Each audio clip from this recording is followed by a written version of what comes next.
Guarantee ಅನುಷ್ಠಾನದ ಸಮಿತಿಗಳನ್ನು ಮಾಡಿ ಅದಕ್ಕೆ ಅಧ್ಯಕ್ಷಗಳನ್ನು ನೇಮಕ ಮಾಡಿದ್ದಾರೆ. ಕಳೆದ 1 ವರ್ಷದಿಂದ ತಾಲೂಕು ಮಟ್ಟದಲ್ಲಿ, ಜಿಲ್ಲಾ ಮಟ್ಟದಲ್ಲಿ, ರಾಜ್ಯ ಮಟ್ಟದಲ್ಲಿ ಮಾಡೋದಕ್ಕೆ ಕ್ಯಾಬಿನೆಟ್ ರ್ಯಾಂಕನ್ನು ಕೊಟ್ಟಿರ್ತಕ್ಕಂಥದ್ದು. ಜಿಲ್ಲಾ ಕೇಂದ್ರಗಳಲ್ಲಿ, ತಾಲೂಕು ಕೇಂದ್ರಗಳಲ್ಲಿ ಅವರಿಗೆ ಕಚೇರಿಯನ್ನು ಕೊಟ್ಟು, ಅವರಿಗೆ ಸಹಾಯಕರನ್ನು ಕೊಟ್ಟು, ರಾಜ್ಯದ ಜನರ ರಾಜ್ಯದ ಜನರೇನು ತೆರಿಗೆಯನ್ನು ಕೊಡ್ತಾ ಇದ್ದಾರೆ, ತೆರಿಗೆ ಹಣವನ್ನು ದುರುಪಯೋಗ ಪಡಿಸ್ಕೊಂಡು ಈ ಸರ್ಕಾರ, ಸಿದ್ದರಾಮಯ್ಯ ಸರ್ಕಾರ ಅವರಿಗೆ ಸಂಬಳವನ್ನು ಕೊಡ್ತಿರ್ತಕ್ಕಂಥದ್ದು ನಾಚಿಕೆಗೇಡಿನ ಸಂಗತಿ. ಇದನ್ನು ನಿನ್ನೆ ದಿನ ಸದನದಲ್ಲಿ ಭಾರತೀಯ ಜನತಾ ಪಾರ್ಟಿ ಹಾಗೂ JDS ಎರಡೂ ಪಕ್ಷಗಳು ಇದನ್ನು ಪ್ರಶ್ನೆ ಮಾಡಿದ ಸರ್ಕಾರವನ್ನು. ನಿಮಗೂ ಗೊತ್ತಿದೆ, ಬಂಡ ಸರ್ಕಾರ ಇವತ್ತು. ಹಾಗಾಗಿ ಇದ್ರ ವಿರುದ್ಧ ನಾವು ಪ್ರತಿಭಟನೆ ಮಾಡ್ತಾ ಇದ್ದೇವೆ. ಇವತ್ತು ರಾಜ್ಯಪಾಲರನ್ನು ಕೂಡ ಭೇಟಿ ಮಾಡ್ತಾ ಇದ್ದೇವೆ. ಎಲ್ಲಿ ಶಾಸಕರು ಸೋತಿದ್ದಾರೋ ಆ ಶಾಸಕರ ಮಕ್ಕಳನ್ನು ಇವತ್ತು ಗ್ಯಾರಂಟಿ ಸಮಿತಿ ಅಧ್ಯಕ್ಷನಾಗಿ ಮಾಡಿದ್ದಾರೆ. ಇವತ್ತು ಅಧಿಕಾರಿಗಳು ಸಭೆ ಕರೀತಾ ಇದ್ದಾರೆ. ಅಂದರೆ ಒಟ್ಟಾರೆಯಾಗಿ ಈ ಸಂವಿಧಾನ ವಿರೋಧಿ ನಡೆ ಏನಿದೆ, ಇವತ್ತು ಹೈಕೋರ್ಟ್ನಲ್ಲೂ ಕೂಡ ಪ್ರಶ್ನೆ ಮಾಡಿದ್ದೇವೆ, ರಾಜ್ಯ ಉಚ್ಚ ನ್ಯಾಯಾಲಯಲ್ಲೂ ಕೂಡ ಇದೆ, ಇದು ಚರ್ಚೆ ಬರ್ತಾ ಇದೆ.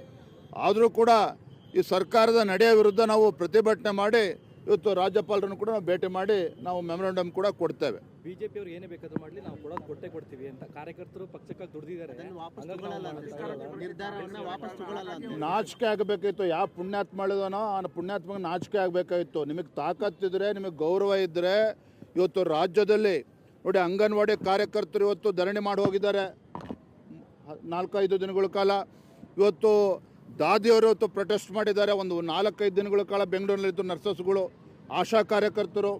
ಯಾವ ಆಶಾ ಕಾರ್ಯಕರ್ತರು ಹಳ್ಳಿಯಲ್ಲೂ ಕೂಡ ಕೋವಿಡ್ ಸಂದರ್ಭದಲ್ಲಿ ಸೇವೆಯನ್ನು ಮಾಡಿದ್ದಾರೆ, ತಮ್ಮ ಪ್ರಾಣವನ್ನು ಕೂಡ ಲೆಕ್ಕಿಸದೆ ಸೇವೆ ಮಾಡಿದ್ದಾರೆ. ಅವರ ಗೌರವಧನವನ್ನು ಕೂಡ ಜಾಸ್ತಿ ಮಾಡೋದಕ್ಕೆ ಮೀನಾಮೇಷ ಸರ್ಕಾರ ನೋಡ್ತಾ ಇದೆ. ಇವತ್ತು ಅತಿಥಿ ಉಪನ್ಯಾಸಕರು ಬೆಂಗಳೂರಿನಲ್ಲಿ 2-3 ದಿನಗಳ ಕಾಲ ಇವತ್ತು ಸತ್ಯಾಗ್ರಹ ಮಾಡೋಗಿದ್ದಾರೆ. ಅವರ ಅಹವಾಲುಗಳನ್ನು ಕೇಳಿಸ್ಕೊಳ್ತಕ್ಕಂಥ ಸೌಜನ್ಯ ಸರ್ಕಾರಕ್ಕಿಲ್ಲ. ಅವರ ಗೌರವಧನವನ್ನು ಕೂಡ ಜಾಸ್ತಿ ಮಾಡೋದಕ್ಕೆ ಈ ಸರ್ಕಾರ ಇವತ್ತು ಮೀನಾಮೇಷ ನೋಡ್ತಾ ಇದೆ. ಮತ್ತೊಂದು ಕಡೆ ಇವತ್ತು ಎಲ್ಲ ದುಬಾರಿ ಬೆಲೆ ಏರಿಸ್ತಾ ಇರ್ತಕ್ಕಂಥದ್ದು, ಪ್ರೈಸ್ ಹೈಕ್. ಮತ್ತೊಂದು ಕಡೆ ಇವ್ರಿಗೆ ಸರ್ಕಾರಿ ನೌಕರಿಗೆ ಸಂಬಳ ಕೊಡೋದಕ್ಕಾಗ್ತಾ ಇಲ್ಲ. ಬೇರೆ ಬೇರೆ ಇಲಾಖೆಗಳು ವಿದ್ಯುತ್ ಬಿಲ್ ಕಟ್ಟೋದಕ್ಕೆ ಸಾಧ್ಯ ಆಗ್ತಾಯಿಲ್ಲ, ಹಣ ಇಲ್ಲ ಅಂಥೇಳಿ. ಮತ್ತೊಂದು ಕಡೆ ಗ್ಯಾರಂಟಿ ಅನುಷ್ಠಾನವನ್ನು ಮಾಡಿದ ಯಾಕೆ ಜಿಲ್ಲಾಧಿಕಾರಿಗಳು ಇಲ್ವಾ? ಹಾಗಾದರೆ ಅಲ್ಲಿ ತಾಲೂಕು ಮಟ್ಟದಲ್ಲಿ ತಹಶೀಲ್ದಾರ್ಗಳಿಲ್ವಾ, ಅಧಿಕಾರಿಗಳಿಲ್ವಾ? ಇವರು ಯಾರು ಚುನಾವಣೆ ಸೋತಿದ್ದಾರೆ ಅಥವಾ ಯಾರು ಮಾಜಿ ಶಾಸಕರು ಮಕ್ಕಳಿದ್ದಾರೆ, ಇವರು ಕಾರ್ಯಕರ್ತರೇ ಬೇಕಾಗಾದ್ರೆ ಅದನ್ನು ಇಂಪ್ಲಿಮೆಂಟೇಷನ್ ಮಾಡೋದಕ್ಕೆ. ಹಾಗಾಗಿ ಇದನ್ನು ವಿರೋಧಿಸಿ ಇವತ್ತು ಭಾರತೀಯ ಜನತಾ ಪಾರ್ಟಿ ಹಾಗೂ JDS ಇದನ್ನು ವಿರೋಧಿಸಿ ನಾವು ಪ್ರತಿಭಟನೆ ಮಾಡಿದ್ದೇವೆ.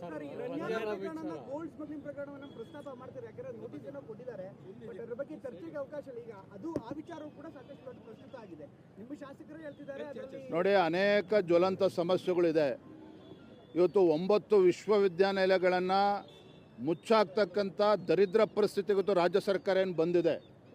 9 ವಿಶ್ವವಿದ್ಯಾಲಯಗಳಲ್ಲಿ ಬಡವರು ಇವತ್ತು ಶಿಕ್ಷಣವನ್ನು ಪಡೆದು ಉನ್ನತ ಶಿಕ್ಷಣವನ್ನು ಪಡಿತಕ್ಕಂಥ ಕೆಲಸಕ್ಕೂ ಕೂಡ ಕತ್ತರಿ ಆಗ್ತಕ್ಕಂಥ ಕೆಲಸ. ಯಾವ ಕಾರಣಕ್ಕೆ? ಈ ಸರ್ಕಾರದ ಯೋಗ್ಯತೆಗೆ ಆ ಯೂನಿವರ್ಸಿಟಿಗಳಿಗೆ, ವಿಶ್ವವಿದ್ಯಾನಿಲಯಗಳಿಗೆ 300-400 ಕೋಟಿ ಕೊಡೋದಕ್ಕೆ ಆಗೋದಿಲ್ಲ ಅನ್ನುವ ಕಾರಣಕ್ಕೆ ಇವತ್ತು ಆ ವಿಶ್ವವಿದ್ಯಾನಿಲಯ ಮುಚ್ಚತಕ್ಕಂಥ ಕೆಲಸ ಮಾಡೋಕ್ಕೆ ಹೊರಟಿದ್ದಾರೆ. ಇದ್ರ ಬಗ್ಗೆನೂ ಕೂಡ ಚರ್ಚೆ ಆಗಬೇಕಾಗ್ತದೆ. ಗೋಲ್ಡ್ ಸ್ಮಗ್ಲಿಂಗು ಕೂಡ, ಯಾಕೆ ಹಿಂದೆಂದೂ ಕೂಡ ಈ ರೀತಿ ಕೇಳಿರಲಿಲ್ಲ.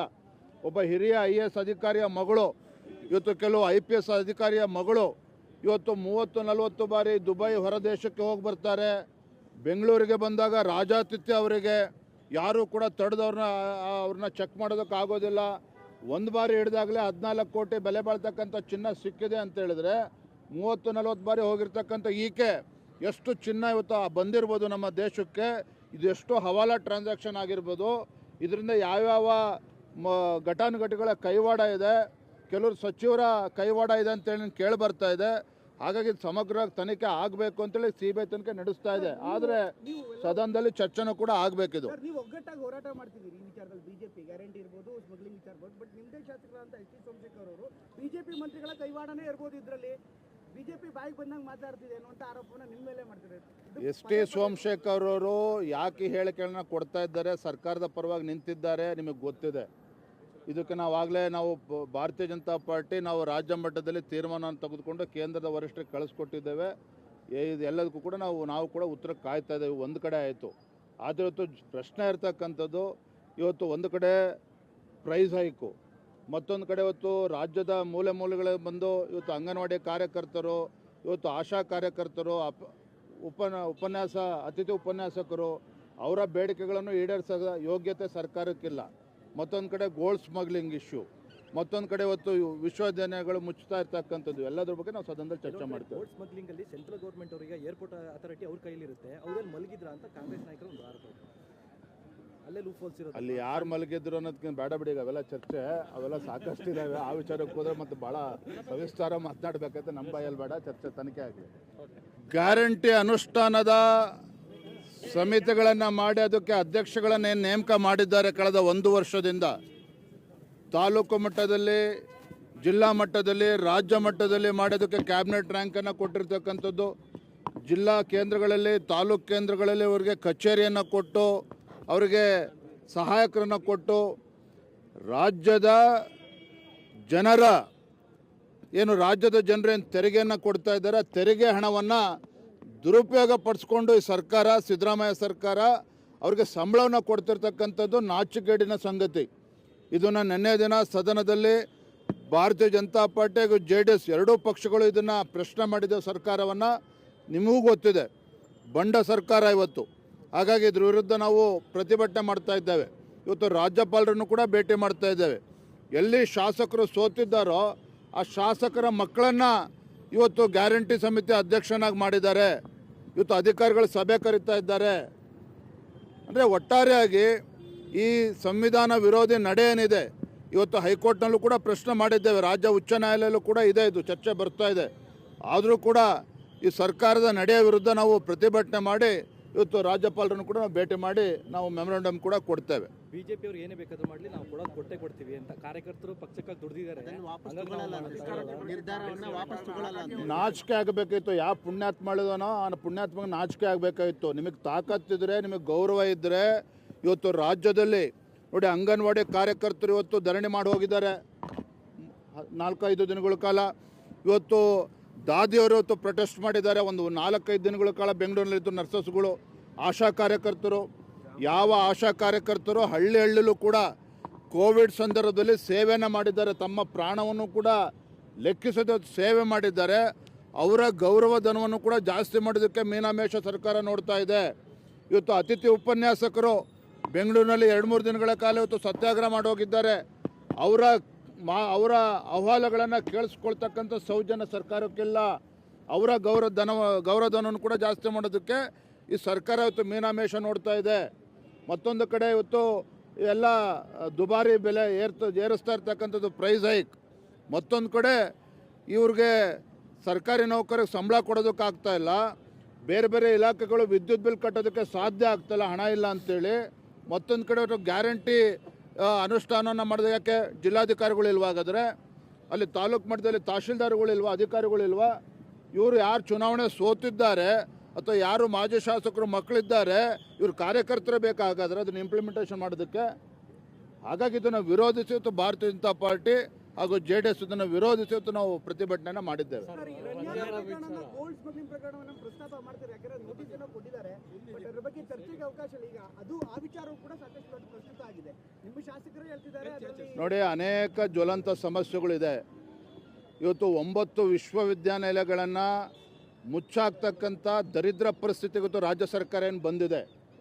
9 ವಿಶ್ವವಿದ್ಯಾಲಯಗಳಲ್ಲಿ ಬಡವರು ಇವತ್ತು ಶಿಕ್ಷಣವನ್ನು ಪಡೆದು ಉನ್ನತ ಶಿಕ್ಷಣವನ್ನು ಪಡಿತಕ್ಕಂಥ ಕೆಲಸಕ್ಕೂ ಕೂಡ ಕತ್ತರಿ ಆಗ್ತಕ್ಕಂಥ ಕೆಲಸ. ಯಾವ ಕಾರಣಕ್ಕೆ?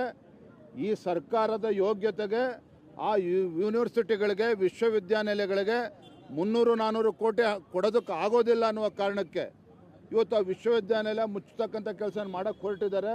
ಇದ್ರ ಬಗ್ಗೆನೂ ಕೂಡ ಚರ್ಚೆ ಆಗಬೇಕಾಗ್ತದೆ. ಗೋಲ್ಡ್ ಸ್ಮಗ್ಲಿಂಗು ಕೂಡ, ಯಾಕೆ ಹಿಂದೆಂದೂ ಕೂಡ ಈ ರೀತಿ ಕೇಳಿರಲಿಲ್ಲ. ಒಬ್ಬ ಹಿರಿಯ IAS ಅಧಿಕಾರಿಯ ಮಗಳು, ಇವತ್ತು ಕೆಲವು IPS ಅಧಿಕಾರಿಯ ಮಗಳು ಇವತ್ತು 30-40 ಬಾರಿ ದುಬೈ ಹೊರದೇಶಕ್ಕೆ ಹೋಗಿ ಬರ್ತಾರೆ.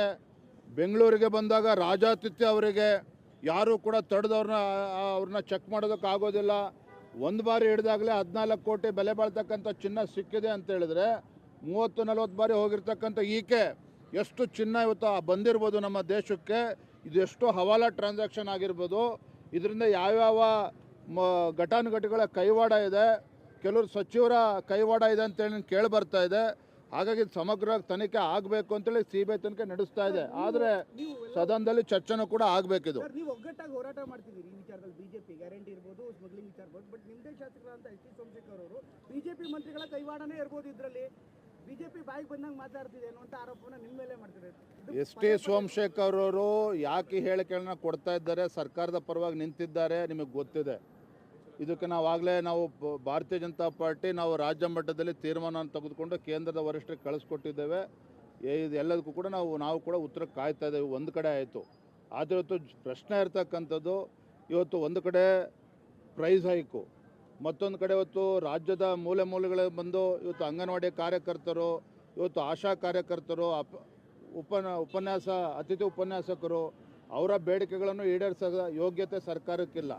ಮತ್ತೊಂದು ಕಡೆ ಗೋಲ್ಡ್ ಸ್ಮಗ್ಲಿಂಗ್ ಇಶ್ಯೂ, ಮತ್ತೊಂದು ಕಡೆ ಇವತ್ತು ವಿಶ್ವವಿದ್ಯಾಲಯಗಳು ಮುಚ್ಚುತ್ತಾ ಇರ್ತಕ್ಕಂಥದ್ದು, ಎಲ್ಲದ್ರ ಬಗ್ಗೆ ನಾವು ಸದನದಲ್ಲಿ ಚರ್ಚೆ ಮಾಡ್ತೇವೆ. ಗೋಲ್ಡ್ ಸ್ಮಗ್ಲಿಂಗ್ ಅಲ್ಲಿ ಸೆಂಟ್ರಲ್ ಗೌರ್ಮೆಂಟ್ ಅವರಿಗೆ ಏರ್ಪೋರ್ಟ್ ಅಥಾರಿಟಿ ಅವ್ರ ಕೈಲಿರುತ್ತೆ, ಅವರಲ್ಲಿ ಮಲಗಿದ್ರ ಅಂತ ಕಾಂಗ್ರೆಸ್ ನಾಯಕರು ಒಂದು ಆರೋಪ ಇದೆ. ಅಲ್ಲೇ ಲೂಪ್ ಹೋಲ್ಸ್ ಇರೋದು. ಅಲ್ಲಿ ಯಾರು ಮಲಗಿದ್ರು ಅನ್ನೋದಕ್ಕಿಂತ ಬೇಡ ಬಿಡಿ, ಅವೆಲ್ಲ ಚರ್ಚೆ ಅವೆಲ್ಲ ಸಾಕಷ್ಟು ಇದ್ದಾವೆ. ಆ ವಿಚಾರಕ್ಕೆ ಹೋದ್ರೆ ಮತ್ತೆ ಭಾಳ ಸವಿಸ್ತಾರ ಮಾತನಾಡಬೇಕಂತ ನಮ್ಮ ಬಾಯಲ್ಲಿ ಬೇಡ. ಚರ್ಚೆ ತನಿಖೆ ಆಗಲಿ.